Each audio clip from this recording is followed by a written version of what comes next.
చదివించకుండా ఇంట్లోనే ఒక మూలన పడేసి దీని జీవితాన్ని నాశనం చేయాలని చూస్తున్నారా నాన్న? నా ఉద్దేశం అది కాదురా. లేకపోతే ఏంటి నాన్న? నువ్వు కాసేపు సైలెంట్గా ఉండు. శ్రావణి, నువ్వు బాధపడకమ్మా. నేను రాజాని ఎలాగైనా ఒప్పిస్తాను. ఒకవేళ రాజాని ఒప్పించలేకపోతే మన ఇంటికి కోడలుగా రాబోతున్న అక్షయ్తో నిన్ను చదివించమని చెప్తాను. అక్షయ్ తప్పకుండా నిన్ను కాలేజీలో జాయిన్ చేస్తుంది. ఏడోకు. అవును శ్రావణి,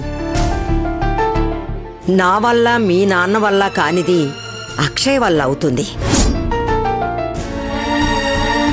నిన్ను తప్పకుండా కాలేజీలో జాయిన్ చేస్తుంది. అలాగే నాన్నమ్మా. వీళ్ళెవరికి అసలు బ్రెయిన్ పనిచేయడం లేదు. పెళ్ళయ్యాక నేను అక్షయ్ వేరే కాపురం వెళ్ళబోతున్నాం అన్న సంగతి తెలియక అమ్మాయికుల్లా మాట్లాడుతున్నారు.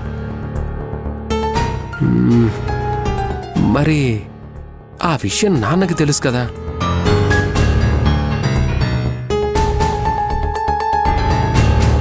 ఆయనే కదా వెళ్ళి అక్షయ్తో మాట్లాడి అక్షయ్ని కండిషన్కి ఒప్పించింది.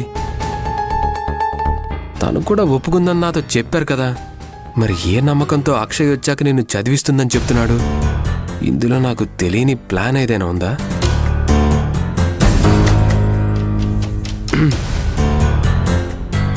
నానా,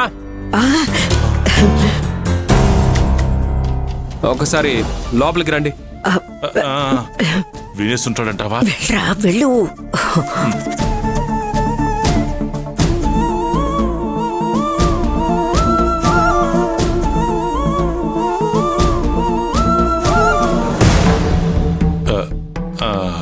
రాజా. నానా, ఏంటి రాజా, నీ చెల్లిని కాలేజీలో జాయిన్ చేద్దామా?